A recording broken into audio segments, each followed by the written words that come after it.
And welcome to Roadside Notes. I'm Christopher, the Route 66 chaplain, and these are readings from the Faith and Good Courage Journal found at faithandgoodcourage.com.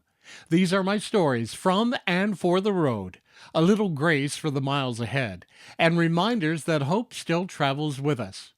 This journal, Seeing Past the Look, is from my entry on March 12, 2026. Seeing Past the Look happened in a diner, the kind with vinyl booth and coffee that never quite tastes the same twice.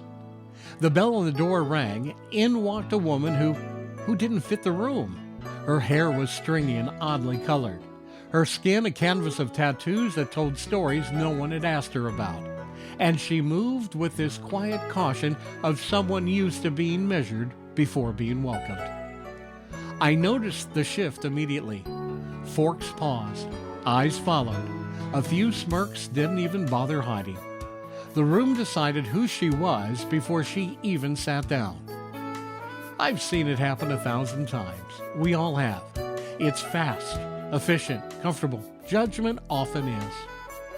She slid into her booth by herself and studied the menu like she'd been trying not to take up too much space. That's when it hit me, how familiar that posture is. Not just to her, but to anyone who's ever walked into a room knowing they've already been assessed. Diners are funny like that. They're supposed to be neutral ground. Coffee for everyone. Breakfast served all day. Seeing past the look. But even there, lines get drawn. Some folks are greeted by name. Others are tolerated. And a few are silently questioned just before exiting. I caught myself watching the room instead of her at first, watching their reactions, watching how easy it was for people to reduce a human being to an appearance. Then I looked at her face. Not the hair, not the ink, her eyes. They weren't hard. They weren't angry. They were tired. Not sleepy tired, but life tired. The kind that comes from being invisible too often and misunderstood too easily.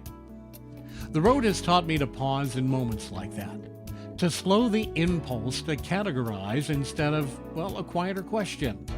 What's the story I don't know yet? When the waitress came by, I asked her to add one more breakfast to my ticket and deliver it anonymously. No explanation, no spotlight, just food. When the plate arrived at her table, the woman looked confused, then cautious, then overwhelmed in a way that, didn't ask for attention but couldn't hide gratitude either. I didn't wave, I didn't nod, I didn't need to let her know it was me. What I did do was slide one of my roadside notes to the waitress and ask her to pass it along. Just a small note card, nothing fancy. 8 words that have carried more weight than more sermons I've said, or more sermons that I've even heard. The world's a better place because you're in it. That was it. No signature, no scripture reference, no explanation whatsoever. Here's what the road keeps teaching me mile after mile. People don't need fixing as much as they need to be seen. Most hearts don't need advice. They need recognition. They need someone to look past the packaging and acknowledge the person inside. We're all walking around hoping someone notices our eyes instead of our armor. Whether that armor looks like tattoos, wild hair, pressed pearls, or polished smiles. It doesn't matter nearly as much as we pretend that it does. Kindness doesn't ask for qualifications. Love doesn't require familiarity. And grace doesn't wait for us to feel comfortable. When I left the diner, I didn't wait around to see her reaction. I didn't need to. The work was already done. Not because I bought breakfast, but because one brief moment, someone used to being judged was simply seen. In my roadside reflection, I think we underestimate how hungry people are to be recognized. Not admired, not approved of, just seen. The road teaches you that appearances lie, but eyes rarely do. If you slow down long enough to meet someone there, you'll often find a heart that's been carrying more than it should have all along. Maybe today the invitation isn't to fix anyone or figure them out.